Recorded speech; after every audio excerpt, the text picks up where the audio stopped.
रौनक अपने गांव का एक बहुत धनी किसान था। खेत खलिहान से कमाई बहुत अच्छी करता था, मगर जब कहीं पैसे खर्च करने की बात होती तो अपनी गरीबी का रोना रो देता। यहाँ तक कि उसके घर वाले भी उससे बहुत परेशान थे। अच्छा खाना, अच्छा पहनना, कहीं दूसरे शहर घूमने या किसी मेले में जाना उसे फिजूल खर्ची लगता था। जितना भी कमाता उसे अपने संदूक में बंद करके रख देता। उसे बस एक ही शौक था, हर रात सोने से पहले जमा किए धन को गिनना और फिर से उन्हें संदूक में बंद करके रख देना। महीनों साल बीत गए, मगर उसकी कंजूसी में कोई फर्क नहीं आया और न ही फर्क आया उसकी रोज रुपए गिनने की आदत में। एक रात को जब बहुत तेज बारिश हो रही थी तो अचानक कमरे की बिजली चली गई। सारा गांव अंधकार में डूब गया। काफी देर तक लोग गर्मी से परेशान होकर अपने अपने घरों से बाहर आकर बैठे रहे, मगर आखिर कब तक अपनी नींद को रोक पाते। सो सारे गांव के लोग धीरे धीरे सोने चले गए, मगर रौनक तो वहां बैठा हुआ अब भी बिजली आने का ही इंतजार कर रहा था, क्योंकि उसको जमा की हुई रकम जो गिननी थी। जब काफी रात बीत गई और बिजली के आने के आसार नहीं लगे तो वो भी भारी मन से उठकर अपने कमरे के अंदर चला गया। पलंग पर लेट तो गया, मगर ध्यान उसका रुपयों की तरफ ही था। इधर उधर करवटें बदलता रहा, मगर नींद तो उससे कोसों दूर थी। आखिर जब रौनक की बेचैनी बहुत बढ़ गई तो वो उठा और संदूक को अपनी तरफ खींचकर उस पर अपना हाथ फेरने लगा, जैसे कोई अपने किसी दुलारे को सहला रहा हो। फिर भी मन की बेचैनी दूर नहीं हुई। उसने अंधेरे में ही संदूक का ताला खोला और रुपयों के बंडलों पर हाथ रखकर वहीं बैठ गया, मानो रुपयों की दिल की धड़कन सुन रहा हो।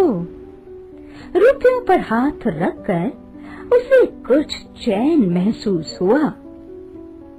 राहत तो मिली, मगर उसकी बेचैनी तो उन्हें गिनने से ही दूर हो सकती थी। नींद से आंखें बोझल हो रही थी, मगर रुपयों के बंडल अब उसे अपने आगोश में बुला रहे थे।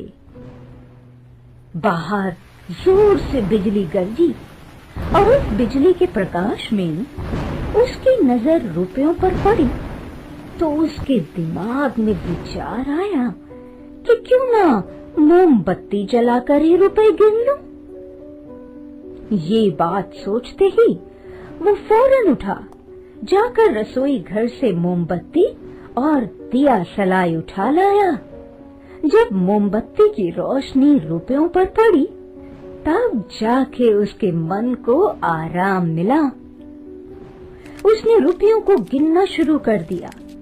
आधी नींद में होने के कारण जब उसकी गिनती पूरी हुई तो उसे रुपए कुछ कम लगे।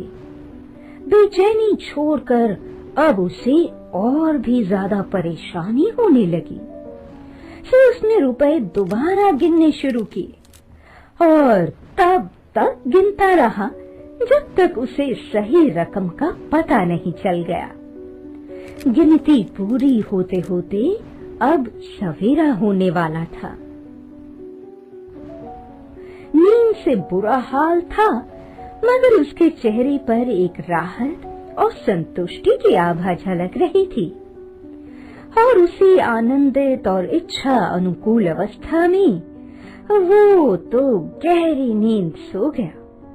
निद्रावस्था में भी वो बस रुपए ही गिनता रहा। रुपए गिनना उसके मन को ठंडक पहुंचा रहा था। मगर तभी सपने में उसे कुछ गर्मी सी महसूस हुई। गर्मी के साथ साथ उसे सांस लेने में भी तकलीफ होने लगी। तो झट से उसकी नींद खुली। आंखें मलता हुआ उठा तो सामने पड़े संदूक में लगी आग पर उसकी नजर गई। हे राम, ये क्या हो गया? रुपयों से भरा संदूक जलकर राख हो गया। सारे जीवन की जमा की हुई पूंजी को राख की तरह पड़ा देखकर रौनक की तो अंतर आत्मा कांप उठी। दिल की धड़कनें थमने सी लगी। आंखें तो मानो पथरा सी गई थी। संदूक से उठते धुएं को देखकर गांव वाले भी वहीं इकट्ठे हो गए। संदूक के पास जल रही मोमबत्ती ने सारा हाल बयान कर दिया था। नींद से बोझल किसान रुपए गिनने के बाद मोमबत्ती को बुझाना ही भूल गया था। सबने मिलकर उस जलते हुए संदूक को बाहर फेंका और किसान को कमरे से बाहर खुली हवा में ले गए।